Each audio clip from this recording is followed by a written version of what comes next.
What's up, Internet? TTT2 is finally out, and I hope everyone is as excited as I am to be finally playing it.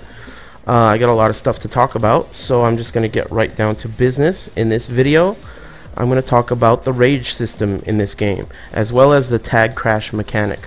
So, as you can see right now, my secondary or anchor character is flashing red. His life bar is flashing red, that is. And that is the indicator that you have obtained the state of rage. Now, what rage is it's the obtainable state where you do extra damage if you bring that character in to the field of battle. So, let's say Dragunov has rage, as you can see he does. I want to bring him in safely. Let's say I'm going to use like a universal tag throw. I bring Dragunov in safely, and now I can, utilize the bonus damage that he gets from having rage. Now, the way you obtain rage, there is one of two ways to obtain rage. The first way to obtain rage is by receiving damage. Now, how much damage you need to receive to obtain it depends on the structure of your team. Some characters in this game don't like each other. For example, Nina and Anna, they do not like each other in the story of the game. Therefore, they have a maybe -2, I think, in the allegiance system of this game. So what that means is you will have to receive more damage when you're using that team than another team that likes each other. Like, for example, Xiaoyu and Wang. These two characters like each other, so they need to receive less damage to obtain rage. Generally speaking, that number is around 60%, but if some characters it's 50, some 55. It depends, like I said, on the team structure. The other way to obtain rage is to be on the receiving end of a tag assault combo.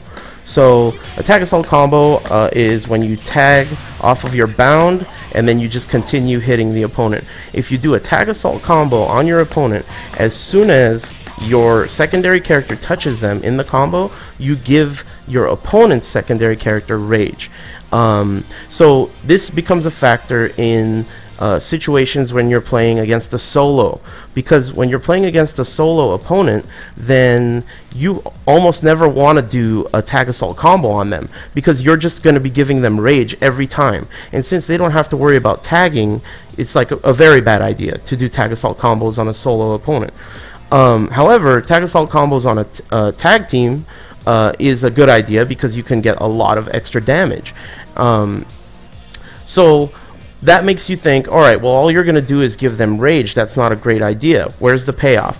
Well, when you give them rage, when you have rage, you have access to a new feature called Tag Crash. What Tag Crash is, and I have the opponent set to do it right now, it's this dive where you come into the screen from above and it's completely invincible. There's no way for me to stop it on the way, on the inbound character is completely invincible. However, the outbound character is not invincible, and it is kind of hard to show you an example right there. You saw that. On the way out, I'm hitting Armor King, and though he does take reduced damage on the way out, he still is taking damage, so it is possible to die even though you use Tag Crash to get out safely. Now, another way to punish Tag Crash is to make it whiff. So let's say I launch my opponent and I know my combo is not going to kill them. I give them Tag Crash and then I modify the combo, knowing that they're going to want to use the Tag Crash that I just gave them. Then when they do the Tag Crash, you sidewalk, make it whiff, and you can punish their back. You can also do custom situations where you make it whiff to a backdash at the end of your combo. That way you can punish it again. It's an excellent idea to manipulate your combo when you give them Tag Crash and they're almost dead, so you know they're going to use it. That way you manipulate your combo to punish their inbound Tag Crash. Now, there are some other situations where you can punish Tag Crash, and that's the reason I have Wang selected as my character. Wang, for example, has a neutralizer parry, and a Tag Crash in this game is considered a headbutt or a body move. So normal reversals like Wang's back 2+4 or 1+3 will not reverse it because it's not a limb.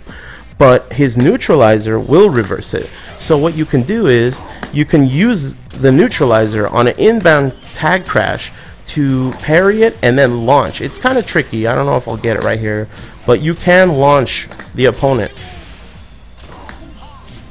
So that's another way to punish tag crash. So basically, the way, there is no meter in this game, but your meter is essentially rage. The way you obtain it is by receiving damage or being on the receiving end of a tag assault combo. Once you have it, the ways to use it are by tag crashing, which is what you see right here. And it's relatively safe. There are situations where it can be baited out and your opponent can punish it. And the other thing to do with your rage is safely get your character in by maybe doing a tag launcher or whatever, and then using the active rage in your character to get the bonus damage, which can add up to quite a bit. I mean, you know, there's, you know, if you have your character out right here, this I'm glad I remember this. If I have a rage character out right now and I hit a launcher, the last thing you want to do is a tag assault, because all that does is it loses your rage. So it's very important to, if you're going to utilize the rage damage, make sure you do not do a tag assault combo. You just do a regular combo without tagging. And another thing that's very important to keep in mind when it comes to tag crash is if you use it, you lose your red life as well as your netsu. So, you know, it's, in my opinion, I think tag crash is a last resort. You only use it when you're going to die. Otherwise, it's very important to kind of utilize your rage and try to bring in your secondary or anchor character as safely as possible. Sometimes it's even worth it to do a raw tag, because a lot of the time your opponent won't be in the position to punish it. So maybe you're spacing and you're out here at this range, whatever, just tag them in, and you know, chances are that you'll, even if you do receive a punish, it won't be a launcher, and at the end of that, the recovery of that engagement, you still will have rage and you can get some extra damage with your pokes, you know. So hopefully I covered all of the related mechanics. I'm sure I missed something. This game is so deep and intricate and stuff, but hopefully that gives you guys a better idea of how the rage system in this game works, as well as some ways to use and defend against tag crash. I will be creating a lot of video content like this in the near future, so do me a solid, rate, comment, and subscribe. I would really appreciate it. And if you have any suggestions on stuff you'd like to see, any questions you have on this this game or the system, I'm also planning on doing character tutorials as well. So just leave comments, ask questions, and hopefully I'll see you guys at the arcade. Take it easy.